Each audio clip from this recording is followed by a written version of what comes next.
to the newsmakers and events that make news in the global village.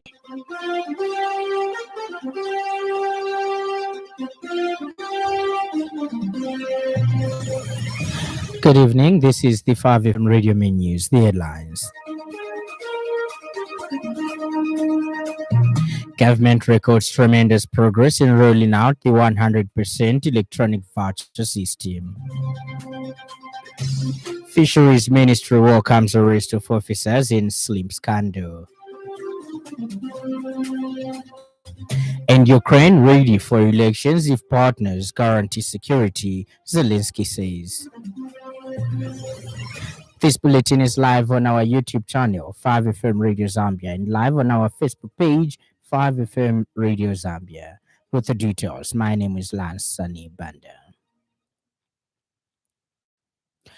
President Hakainde Hichilema has reiterated that government is working on making gender-based violence cases non-bailable to curtail the vice. That gender-based violence should not be tolerated in community. Has also disclosed that government is ensuring is enhanced through investments as well as free education. The president said that economic development is critical for improved adherence to human rights interventions. The head of state said this during the commemoration of the 2025 Human Rights Day under the theme Human Right, Our Everyday Essentials.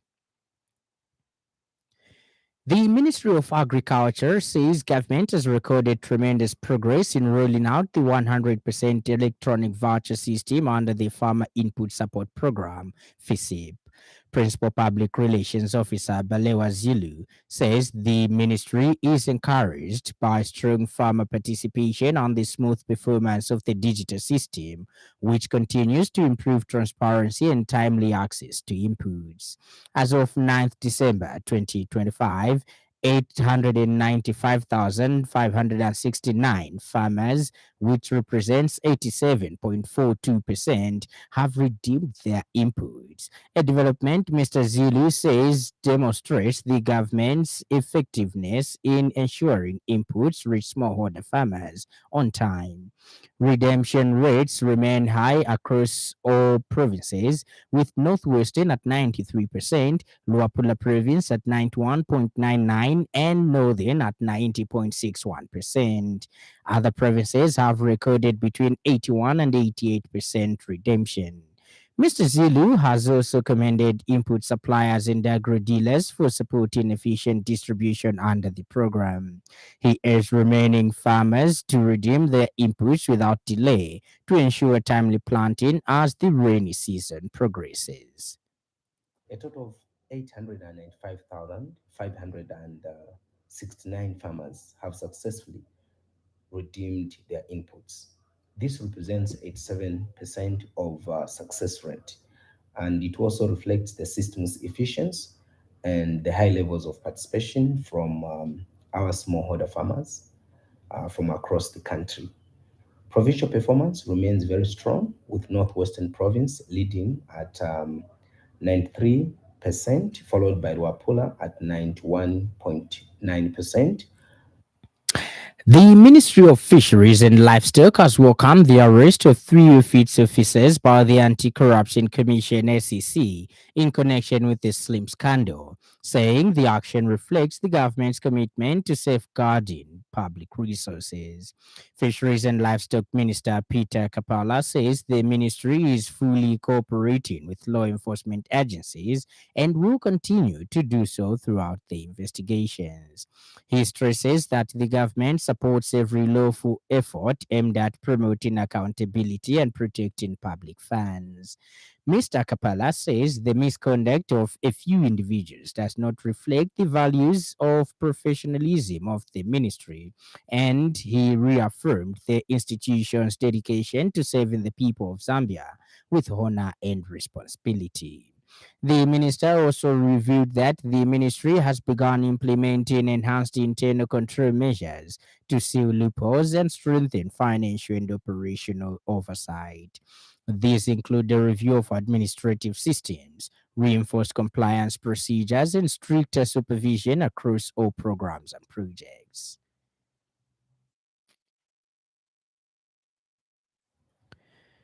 The UPND alliance has commended the government for what it describes as a firm and consistent commitment to addressing Zambia's long-term energy challenges. UPND Alliance Media Director Mwenya Mukuka says the recently signed memorandum of understanding between the government, Amson's Group, and Energy Africa to deliver 1,300 megawatts of power is a landmark step towards stabilizing the country's power deficit.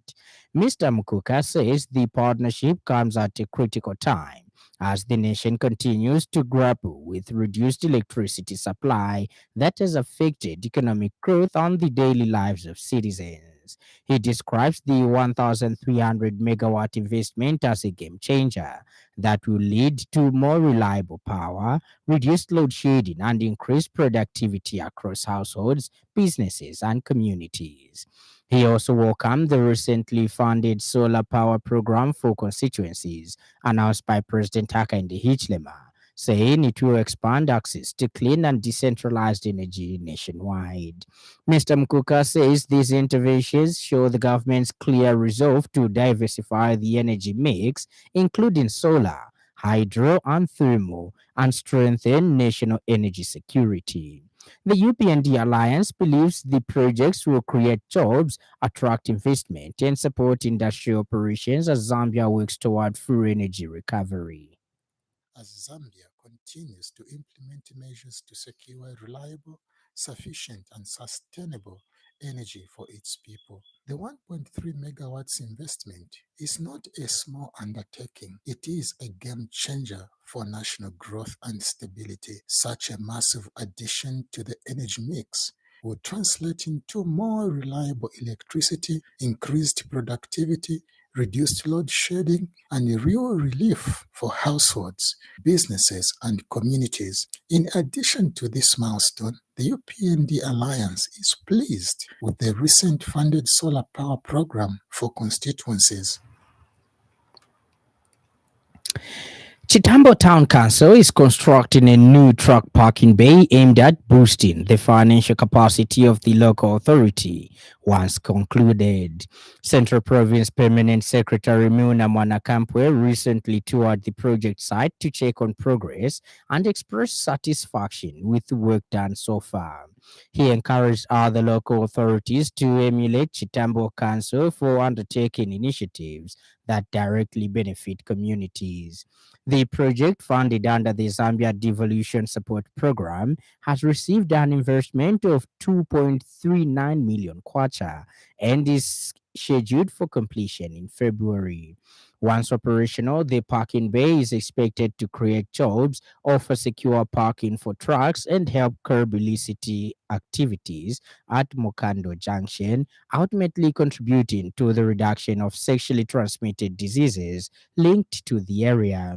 Dr. Manakampwe was accompanied on the tour by Council Chairperson Brian Mwelwa, Provincial Local Government Officer Clint Susiku, District Commissioner Topson Kunda, Council Secretary Muche Mudala, and other senior officials. This is contained in a statement issued by Roderick Nyirenda, Assistant Public Relations Officer. And in other news trending this evening,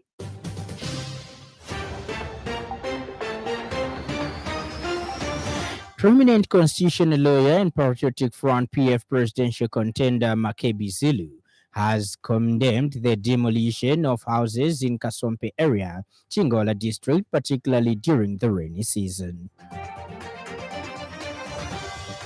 Residents in Lusaka are being urged to remain calm following a major power interruption at the Iolanda water treatment plant in Kafue earlier this week. Up next, the business news.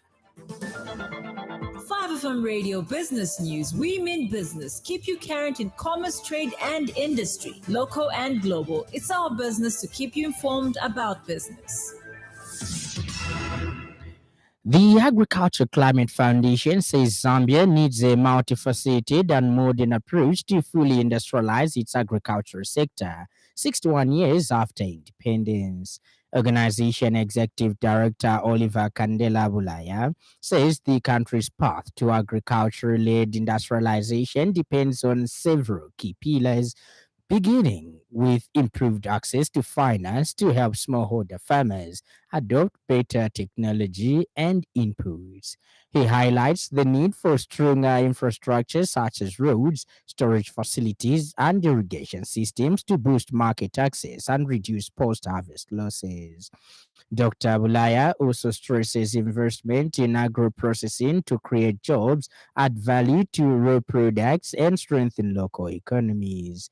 He points rather to technology adoption, youth empowerment, and enhanced public-private partnerships as essential for innovation and climate resilience. Dr. Bulaya further calls for sustainable farming practices, including conservation agriculture and agroforestry, alongside improved water management through modern irrigation and rainwater harvesting. Ends the business news. 5FM Radio Business News. We mean business. Keep you current in commerce, trade, and industry, local and global. It's our business to keep you informed about business.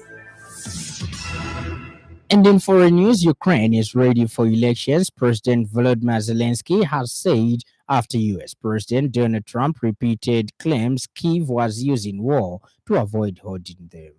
Zelensky's 5-year term as president was due to end in May 2024, but elections have been suspended in Ukraine since martial law was declared after Russia's invasion. Speaking to reporters following Trump's comments in a wide-ranging political interview, Zelensky said he would ask for proposals to be drawn up which could change the law. Elections could be held in the next 60 to 90 days if security for the vote was guaranteed with the help of the US and other allies, he said. And in sports news, England could not escape Australian sledging on their break from the Ashes series in the beach town of Ngosa. As the squad assembled on the beach on Wednesday morning, the players were approached by two local radio hosts dressed in full whites, holding signs that read "For Sale," "Moral Victories," and "Baseballers Anonymous," free counseling. Captain Ben Stokes was able to embrace the humor, posing for pictures. Stokes' reaction was in keeping with England's relaxed approach to media attention on the tour. And now, the weather.